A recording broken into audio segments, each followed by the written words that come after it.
I start, I just want to thank my colleague, Dr. Priyanka Sharma, who and I were actually been working on this technology in the past 5 years. And also the work is supported by the United States National Science Foundation.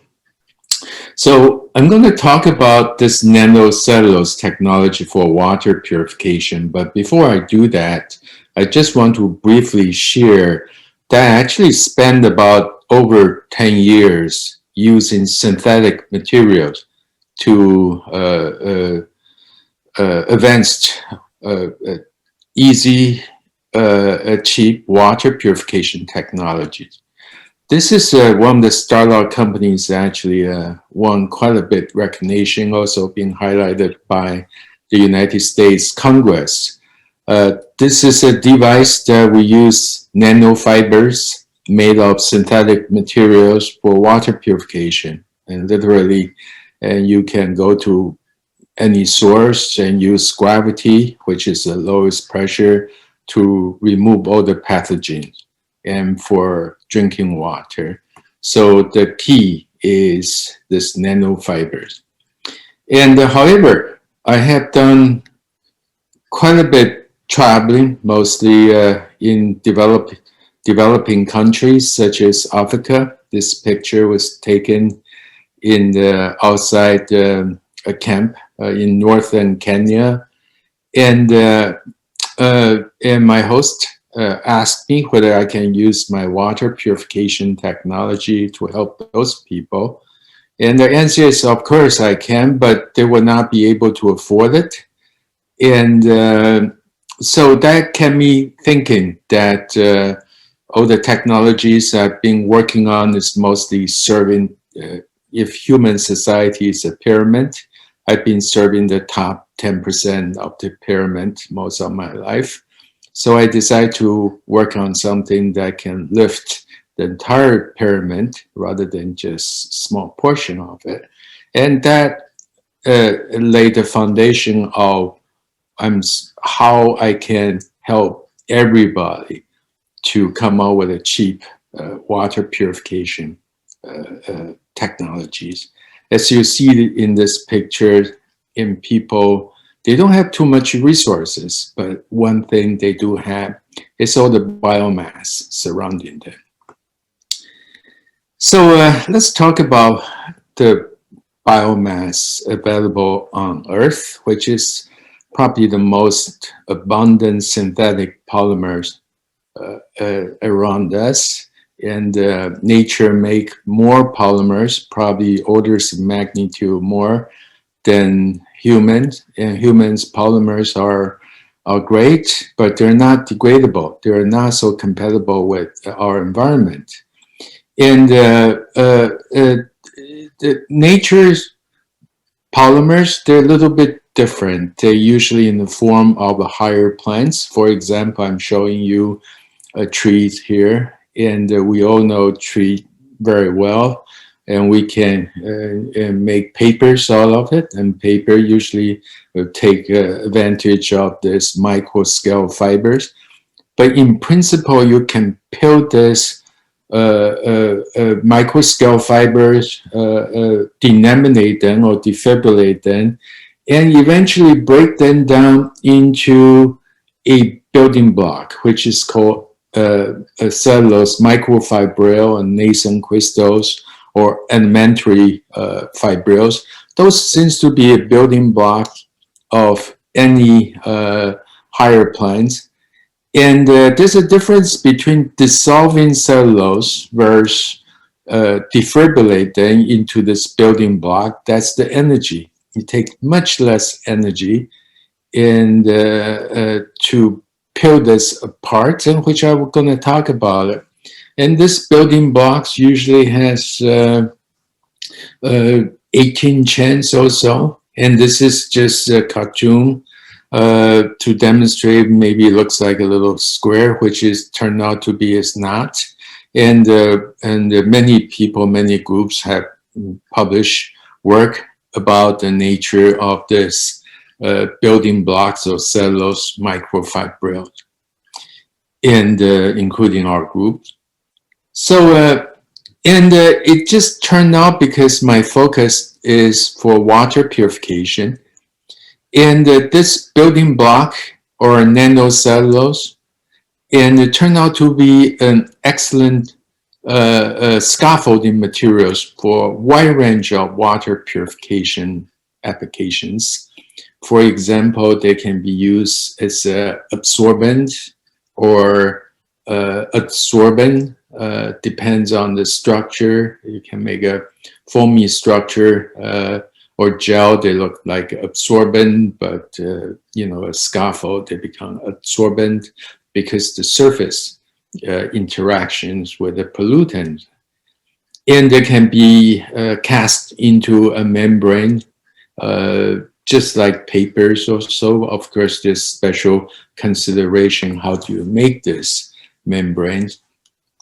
They can be used as a suspension or dispersion, and they behave like a flocculant or coagulant, and they can interact with the pollutants and therefore forming a precipitant.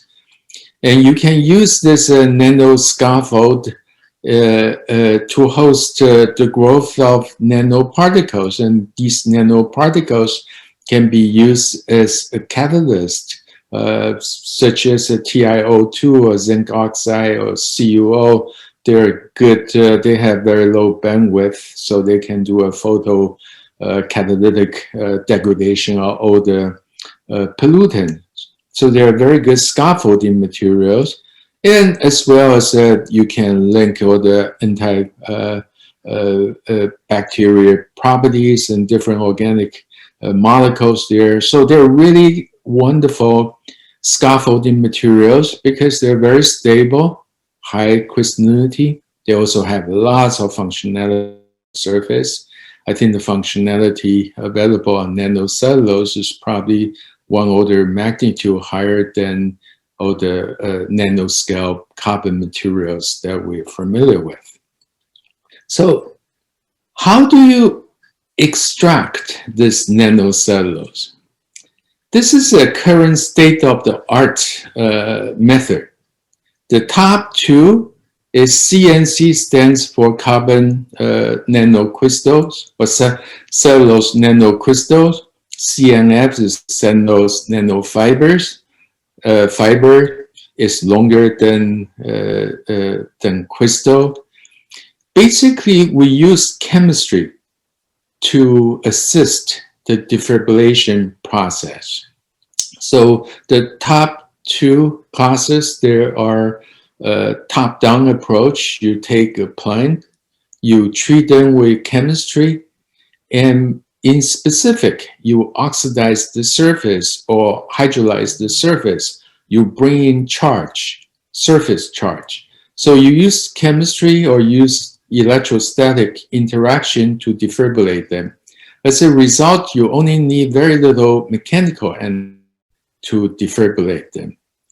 So there are all these chemical methods, and some is more effective than others. For example, this tempo treatment, tempo mediated oxidation process.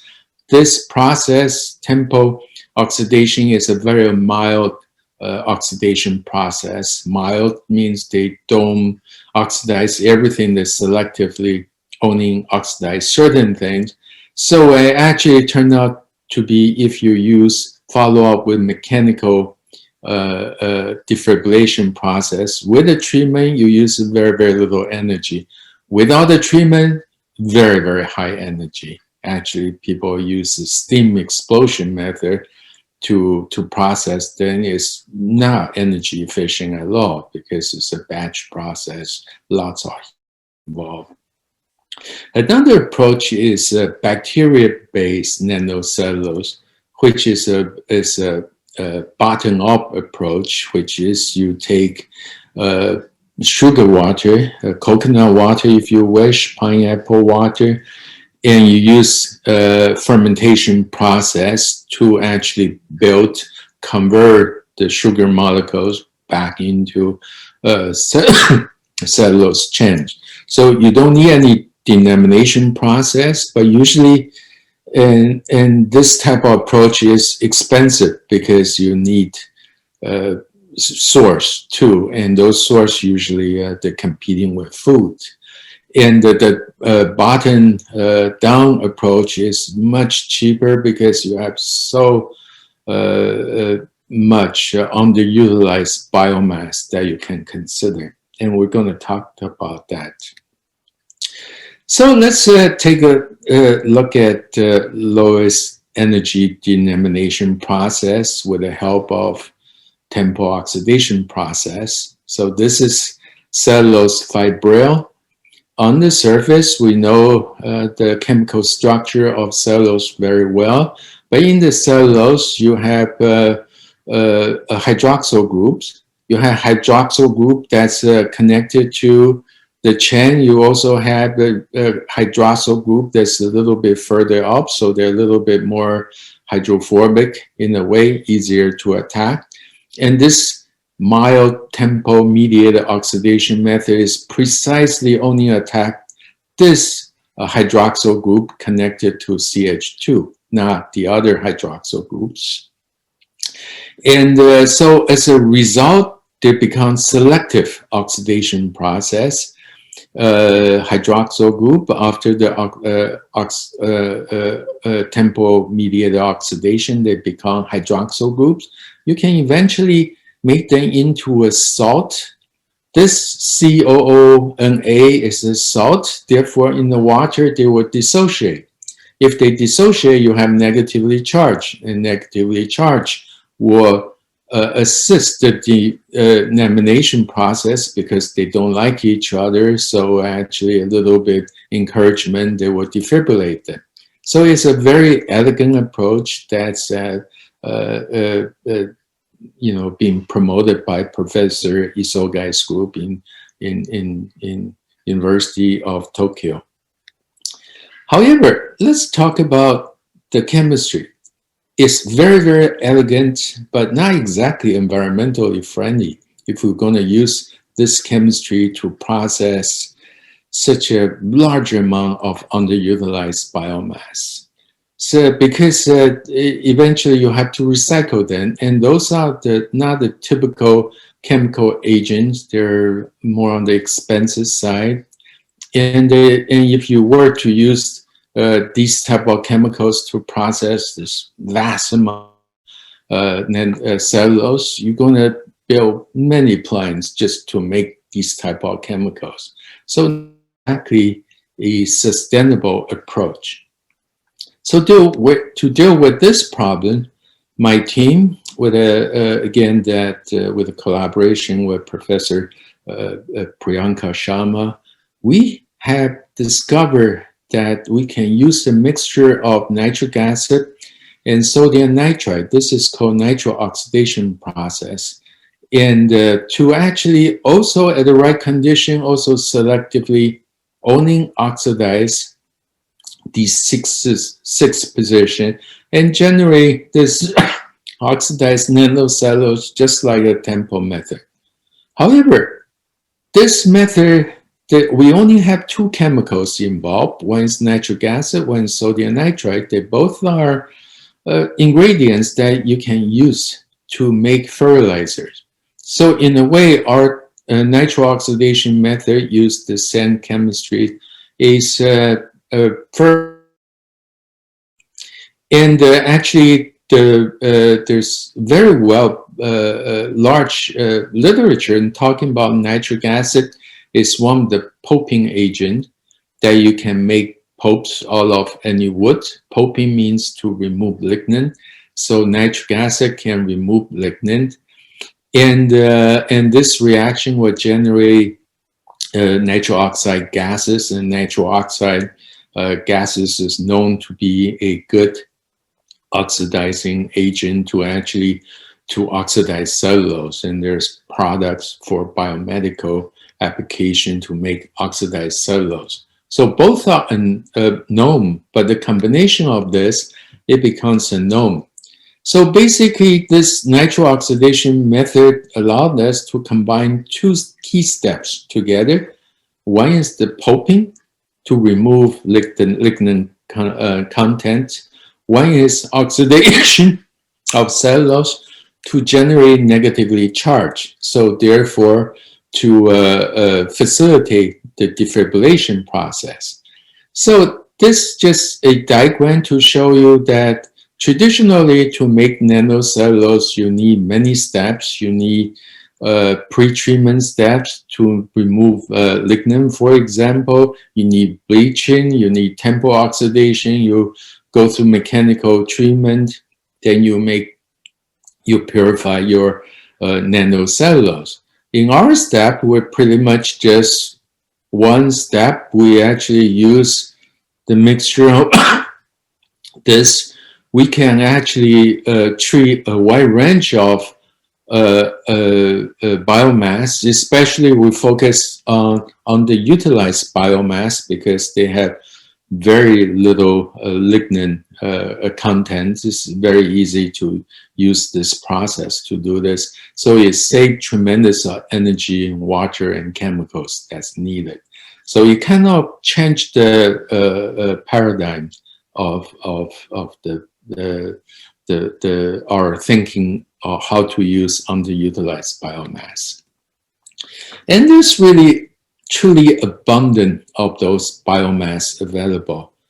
For water purification, if we do not care about the strength of the membranes or the papers we can use, in non-woody plants, in my opinion, it's much easier to extract this nanocellulose plants because they have lower lignin content, and also their cell wall structure is much porous.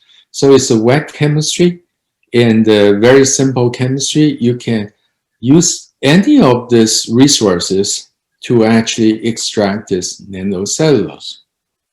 And we have so much of it.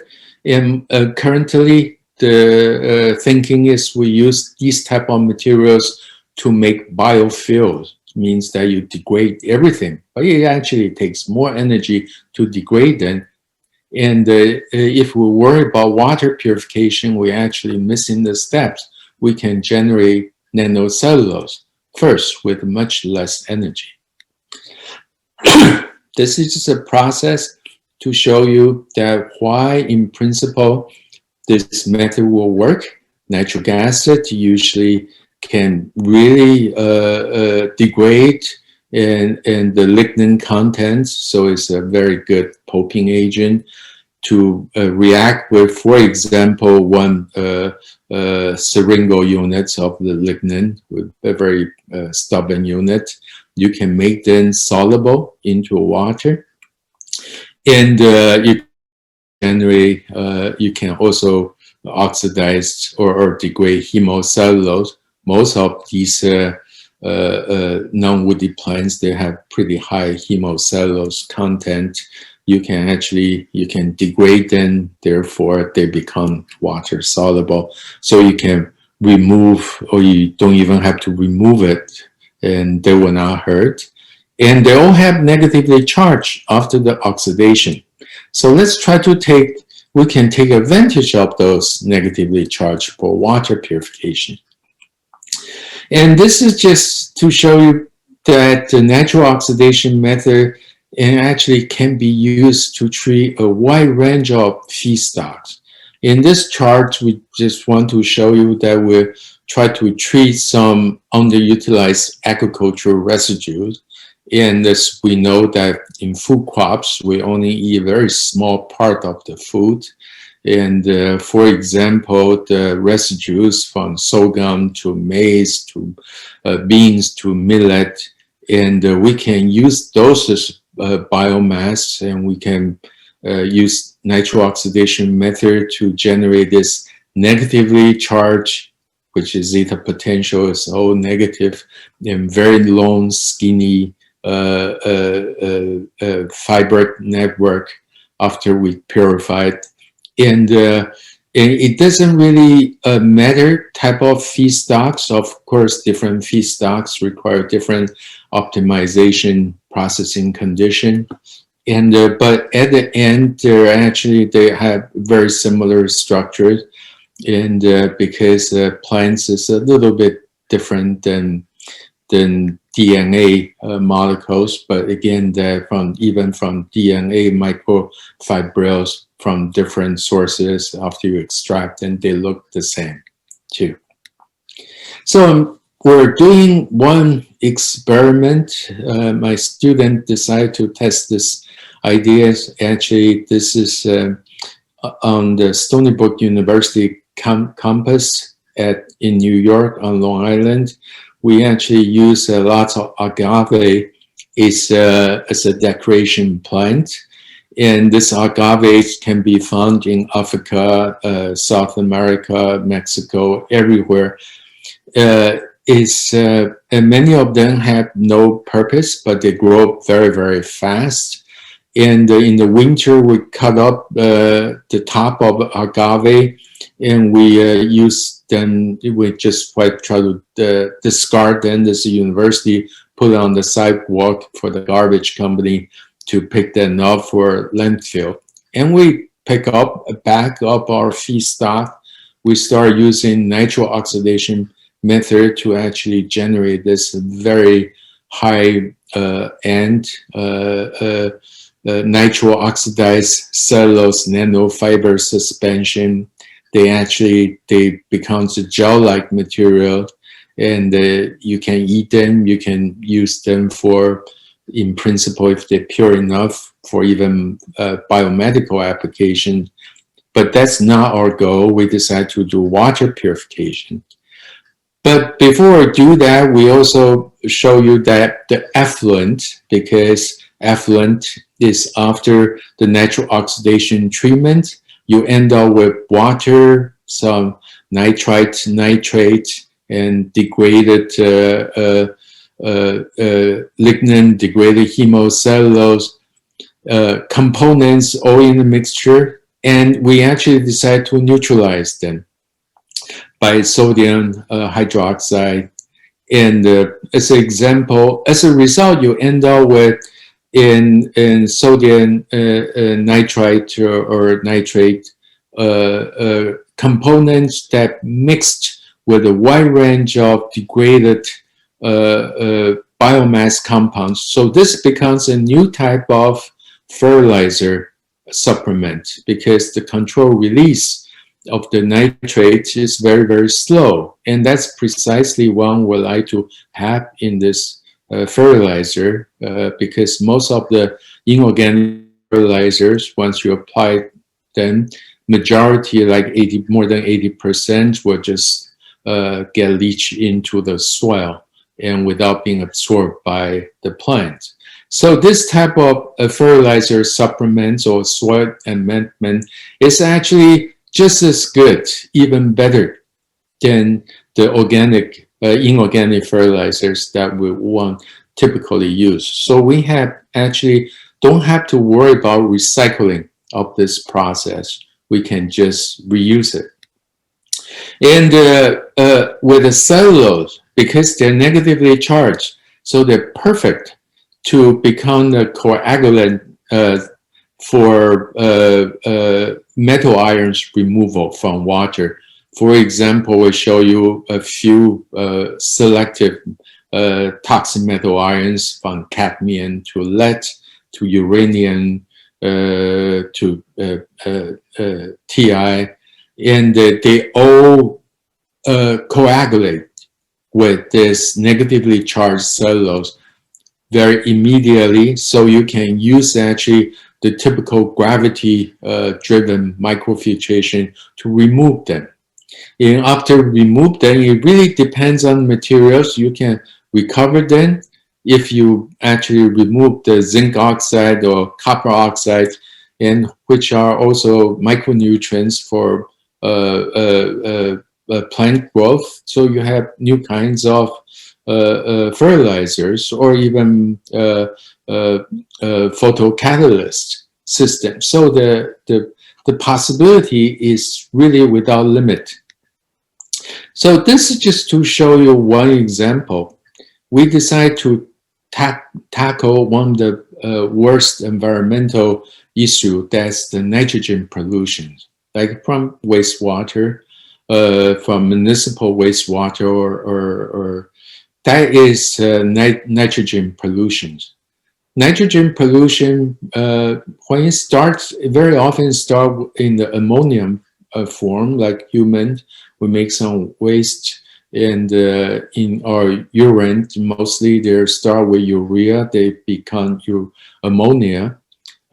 Ammonia dissolved into water become ammonium, which is positive charge. We decide to use this positive charge in our carboxylate group, which is negatively charged, and use the weak acid base interaction to actually as an absorbent. So we try to absorb, use a nanocellulose to absorb this ammonium.